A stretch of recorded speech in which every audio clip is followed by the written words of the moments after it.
Kun sagantaa BBC Afaan Oromooti. Nu waliin tura.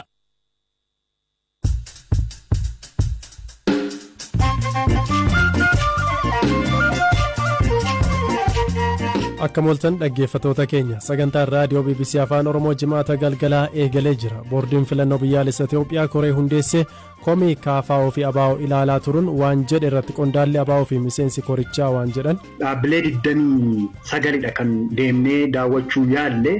Kana keessatti namni bakka tokko hidhamee addanaa galmeetti agarsiisu deebitee mana hidhaa biraatti agartaa. Mootummaan UK namoota kooluu galtummaa gaafataman gara Ruwaandaatti erga jechuu hordofee yaada dhalattoota Itoophiyaa biyyicha jiraatanii.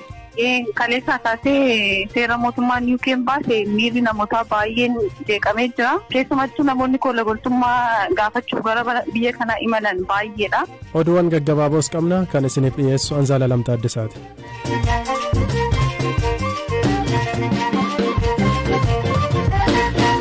Boordiin filannoo biyyaalessaa Itoophiyaa koree namoota 7 of keessaa qabu hundeessuun komii paartiilee ABO fi KFO hidhamuu miseensota isaanii ilaalchisuun dhiyeeffatanii turan qorachaa turuu hime. Boordichatti itti aanaa walitti qabaa kan ta'an obbo Bishat Ayyalee ibsa miidiyaaleef kaleessa kennan irratti qorannichaan miseensotni paartiilee lameenii hidhaa jiran tokko tokko mana murtiin bilisa jedhamanis gadhiisuu didu dhaabbileen garaagaraa shakkamtoota kanneen hin beeknu jechuun rakkoo adda baafaman ta'uu himaniiru. Dhaabbileen bulchiinsaa fi haqaa tokko tokkos paartii seeraan galmaa'ee jiru paartii ABO akka seera qabeessan taanetti ilaaluun rakkoo biraa adda baasan ta'us ibsaniiru.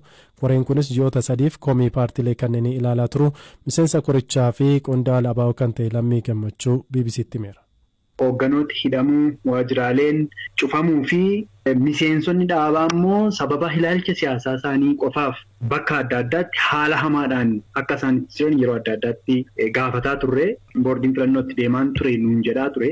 Amma garuu dhumarratti qaamaan koree hojjettoota hoggeessota boordii filannoo akkuma kanaa garee biyya bulchuu dhaabbilee siyaasaa ABO'dhaa fi KFO irraa nam tokko bakka buuneetii erga onkoloolessa 23,2014 fi onkoloolessa 30,2014 dhimmi kunii furmaata argachuu qabama jedhanii dhaabbileen siyaasaa adda addaa bakka jiranitti irratti mari'atame. Sana booddee koreen kun utubamee itti deemne gaafa itti deemnu waan hundumtuu akka barbaachisaa fi furmaata argatutti hin turre. Qaama koree sanaa keessatti hin ture. Kan akka adda bilisummaa Oromootti hoogganoota fakkeenyaaf irra keessaatti beekaman miseensota executive committee dhaabichaa guutuutti mana hidhaa jiranii hin agarsiisne nu dhorkanii Burraayyuu irraa kan jiranii. Inni lammaffaan galaan irratti Jaal Abdii Raggaasaadhaanis akkuma kana nu dhorkanii. Dhaabbilee 29dha kan deemnee daawwachuu yaalle. Kana keessatti namni bakka tokko hidhamee bakka biraatti hidhameera jedhamee utuu addanaa galmeetti agarsiisu deebitee mana hidhaa biraatti agartaa. Gabaasan argirratti boordiin filannoo biyyaalessaa namoota hidhamanii jiran hin beeknu as nu biran jiran kan jedhu akka gufuutti nu mudateera kan jedhu dubbatee jira. Isaan kunneen kan miseensa keessan yookaan karaa dhaaba keessanii mudatanidha jechuudha.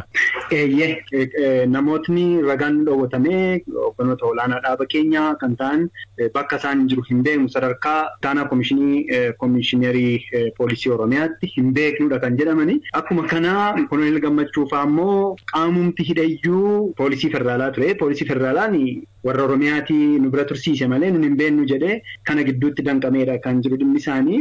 Gaafa adumsa kana keessatti adeemnee jennu namoota keenya miseensota dhaabaa qondaalota dhaabaa yeroo adda addaatti maatiin illee hin jiranii jedhee dhabee dhiiseeru manoota hidhaa adda addaa keessatti argine. Fakkeenyaa fi Daalattii qofatti nama 113dha kan nun agarre. Achi boordichi kan jedhe qorannoo gaggeessaa tureen koreen kuni miseensonni ABO fi akkasumas KFO keessa manni murtii akka gadhiifaman murteessituun gadhiifamiin jiru jedhee jira. Maal hubattanii gama keessaniin maaltu jira? Hoogganoonni adda bilisummaa Oromoo akkasumas miseensonni qondaalonni irra keessatti beekaman uummanni kamuu beeku manni murtii gadhiisee kan hidhamanii jiranii jiru.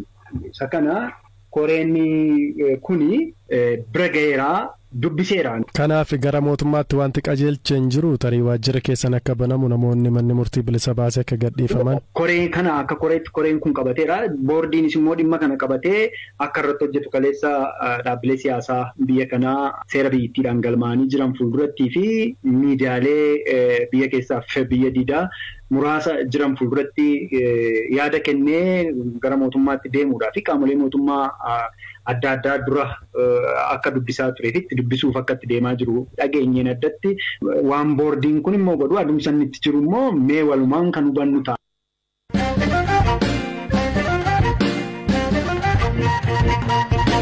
Yuunaayitid Kingdom godaantota karaa seeraan alaa gara biyya ishee galan gara Ruwaandaatti dabarsuudhaaf mootummaa Kiigalii waliin waliigaltee irra geesse. Akka waliigaltee kanaatti UK'n godaantota karaa ulaa English Channel jedhamuun gara biyya ishee seenuun koolugaltummaa gaafatan gara Ruwaandaatti geessiti. Ruwaandaan ammoo baqattoota UK irraa fudhattu gaaffii koolugaltummaa isaanii ni qoratti.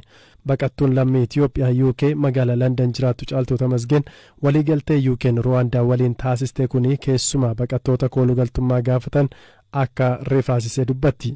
Kaleessaa kaasee seera mootummaan UK'n baase miirri namoota baay'een jeeqamee jira. Keessumattuu namoonni koolugaltummaa gaafachuuf gara biyya kana imalan baay'eedha.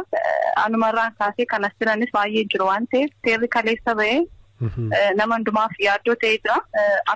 Akka yaada kutti yeroo inni ilaallu biyya Ruwaandaaf biyya Itoophiyaa adda baasnee ni ilaallu nuun akka yaada keenyaatti namoonni baay'een biyya kana seenuuf gatii guddaa aarsaa guddaa kaffalaniiti kan isaan gara biyya kanaatti imalanii jechuudha. Erga dhufanii seenanii immoo erga seenee immoo amma gara Ruwaandaatti deebisee jiraachisa jechuun nama hundumaatti yaaddoodha kan uumee jiru. Akka yaada kutti gaaraantii maalii qabna? Erga as seenneeti deebinee Ruwaandaa deemnee jiraachuu fi miti biyya kanaatti yaadamaa jira. Seerri kun kaleessaa kaaseeti kan ka'e nama hundumaatti yaaddoo uumee jira waan ta'eef akka koomuniitiitti mootummaa kana fuuldura dhaabbannee hiriira baanee gaafachuuf mirga keenyaaf falmachuuf qophiin taasifamaa jiru ni jira. Fakkeenyaaf baqattoota biyya adda addaa baay'ee jira. Garuu amma Ukraine baay'ee seenaa jiru yeroo kana biyya kana keessa jechuudha. Ukraine ni ilaallata amma seerri kun erga walqixxummaaf hin dhaabbatu ta'ee biyyi tokko biyya biraarraatii biyya biraa adda baasee isa kaan bakka biraa gaggeessee isa kaan of bira jiraachisee jechuun kun walqixxummaan keenyallee nuuf eegamaa jiru jechuudha. Profeesar Gaayim Kibraa'aab Yuunivarsiitii London Saawuz Baankitti Daayirektara wiirtuu qorannoo godaantotaati. Tarkaanfiin amma baqattoota irratti fudhatamaa jiru mootummaan biyya bulchu xiyyeeffannoo uummataa argachuuf kan raawwataa jirudha jedhan. Mootummaan UK amma jiru ejjennoo baay'ee rincicaa ta'e qaba. Tibba darbe koovidiif jecha imaammatni manaa bahuu dhorku yeroo turetti ministeerri muummee Booris Joonsan jila guyyaa dhalootaa irra argamanii turan. Yeroos uummata manaa hin bahiinaa jedhanii ofii basha'uu jedhamuun hojii akka gadhiisaniif dhiibbaan godhamaa ture. Kun immoo aangoo isaanii rakkoorra buuseera. Gidduutti dubbiin Ukraine dhufee yaadni uummataa isarra ture. Amma garuu deebi'ee poolisiin ministeera muummee adabee jira. Kanaaf xiyyeeffannoo uummataa geeddaruuf jecha tarkaanfii akkanaa fudhachaa jiru malee akka imaammataatti itti yaadanii waan gochaa jiran miti. Godaantotni gara keenya akka dhufan hin barbaannu hin jedhan. Baqattootni yeroo galaana qaxxaamuran warreen namoota daddabarsan isaan miidhuudha kan jedhan. Garuu inni itti fakkeessuuf waan jedhanidha. Ruwaandaa yoo deemanis adeemsa koolugaltummaa isaaniif haala mijeessuuf miti. Dubbiin akka isaan asii fagaatan gochuudha. Baqataan Afgaanistaan, Afrikaa, Siiriyaa irraa dhufe Ruwaandaa dhaqee maal godha? Hojiin argatu. Tikeetii deebi'anii UK akka hin deemne isaan taasisu kennuufi achitti isaan darbatu. Baqattoonni kunneen waan isaaniif ta'u ni beeku. Dandeettii qabaachuu dhiisuu danda'u. Garuu namoota beekaniin godhanii karaa seeraan alaa deebi'anii UK galu. Achitti immoo ifatti seeraan hin jiraatan dhukachaa jiraatu. Kun immoo nagaa uummataa ni jeeqa. Kanaaf tarkaanfiin kun furmaatan ta'u. Quuqamtootni mirga namoomaa Ruwaandaan biyya mirgoonni namoomaa itti hin kabajamnee fi nageenyi isaallee amansiisaan taanedha jedhu. Ministeerri muummee UK Boris Johnson gama isaaniitiin biyyoota nageenyi isaanii amansiisaa ta'an keessaa Ruwaandaan tokkodha jechuun dinqisiifatu. Profeesar Gaayim Gamasaaniin furmaatni amma biyyattiin fudhachaa jirtu sirrii akka hin taane himuun waan furmaata jedhan akkasiin kaa'u. First countries of asylum ከነሱ ጋር በመተባበር furmaatni inni jalqabaa baqattoonni kunneen biyya yeroo jalqabaaf kooluutti galanitti barnoota tajaajila fayyaa fi hojii akka argatan gochuudha. Baay'een isaanii biyyoota ollaatti gatii baqataniif aadaa walii beeku. Kanaaf mootummootni biyyoota lameenii mari'atanii biyya sanitti akka isaan akka lammiitti ilaalamanii fi mirga argatan gochuudha. Inni lammataa sirna baqattoota kunneen karaa iftoomaa fi itti gaafatamummaa qabuun akka biyya deemuu yaadanitti qubatan gochuudha. Kuni haala seera hordofeen baqattootni filatamanii dubbiin isaanii ilaalamee barnootaaf wal'aansaaf hojii akka argataniif qubachiisuun ni danda'ama. Inni sadaffaan haala siyaasaa fi dinagdee biyyaa isaan baaseef furmaata kennuun warreen biyya isaaniitti deebi'uu fedhan deebisuun carraan uumamee fi biyya isaaniis tajaajilaa nagaan achi akka jiraatan gochuudha. Kun yoo ta'u baate maraammartoonsaa itti fufa. Baqattoota akka carraatti ilaaluun barbaachisa. Isaan yeroo hunda ba'aa miti. Dandeettii isaanii adda baasuun sirna isaan deeggaru hundeessuun barbaachisa. System develop arga.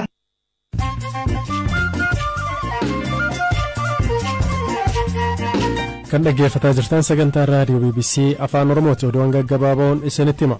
Konkolaattotni gargaarsaa namoomaa fi 50 har'a magaalaa guddoo naannoo Tigraay Maqalee kan qaqqaban dhaabbanni sagantaa nyaata addunyaa beekse.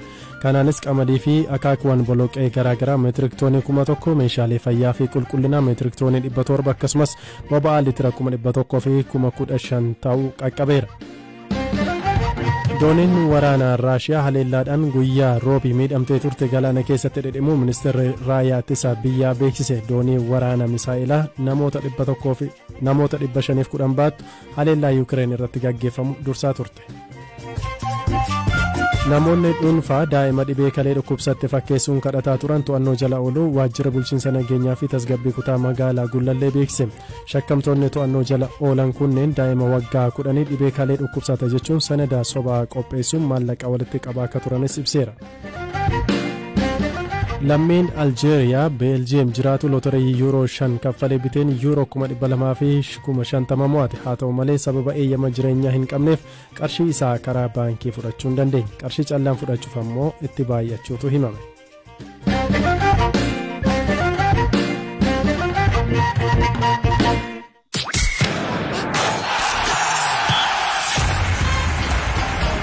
Deeggartoonni Manchester United muraasni har'a dirree shaakala kilabichaa Carrington irratti argamuun mormii dhageessaniiru. Mormiin isaanii abbaa qabeenyaa United irratti yoo ta'u kilabicha cimsuu waliin wal qabata. Leenjisaa United miira deeggartoota keenyaa ni hubanna jedhee kilabichi gabatee Premier League'n torbaffaarra taa'uun isaa akka isaan muufachiisee dubbate. Tapha bor United Norwich waliin taasisuu irratti Fred Luke Shaw, Rafael Varane, McTominay fi Edison Cavaniin miidhamaan hin taphataniin. Oduu biraan taphni Tottenham Brighton waliin bor gaggeessu haalan kan eegamu ta'a. Tottenham sadarkaa haga 4 keessa galee xumuruun hirmaannaa Champions League bara dhufu argachuuf morkii cimaa gaggeessaa jira. Maachdoortii Yaafa Tangangaa fi Oliver Skip miidhamaan hin taphataniin. Gama Brightoniin ammoo taphatan sarara gidduu Steven Alzaatee fi ittisarraa Sheendaa fi miidhamaan hin taphataniin. Tottenham Arsenal irraa qabxii 4 Manchester United irraa ammoo qabxii 6 fagaatee sadarkaa arfaffaarra jira. Gama biraan Arsenal Southampton keessummeessa. Southampton torban darbe Chelseadhaan 6-0 injifatame. Gama Arsenaliin Alexander Lacazette jimaata har'aa shaakala hin hojjenne. Garuu tapha booruu irratti akka taphatu abdiin qaba jedhee Michael Artetaan. Thomas Partey bara kana miidhamarraa fayyee waan taphatti deebi'u miti. Teekiroo Toomiyaasuun miidhama irraa bayyaannatus tapha booruu kanaaf qophii miti. Akkasumas ittisa cinaa irratti ga'umsa guddaa bara kana kan agarsiise Kieran Tierney miidhama jilbaa isa mudateen bara kanaaf kan deebi'u miti. Oduu biraan Barnolleen leenjisaa Shindaheek hojiirraa gaggeesse. Bara kana Barnolleen taphootni 8 osoo hafanii 18ffaarra jira. Dorgommii FA Cupiin taphni Liverpool fi Manchester City gidduutti gaggeeffamu haalaan kan eegamu ta'a. Kilabootni lamaan aduu torban tokko keessatti yeroo lammaffaa wal arguu isaaniiti. Kilabootni lameen Champions League'n walakkaa xumuraaf gahaniiru. Premier League'dhaan waancaaf garaagarummaa qabxii tokkoon morkii cimaa gaggeessaa jiru. Kilabni tapha FA Cup kana mo'atus waancaaf kan darbu ta'a. Liverpool bara kana dorgommii waancaa 4 keessa jira. kabajamtoota dhaggeeffattoota keenya sagantaa raadiyoo BBC Naayiroobii irratti isiniitiif darbu kan har'aasuma irratti xumurreeti kan jiru turtiin waliin taasistaniif galatoomaa isiniitiin jenna saganticha kan isiniif dhiyeessan Zalaalam Taaddasaati qopheessituun sagantichaa Firaa'ol Balaay waliin turtii taasisnee jira odeeffannoo waan kaan dubbisuudhaaf immoo marsariitii BBC Afaan Oromoo daawwadhaa isiniin jenna torban gaarii qabaadhaa.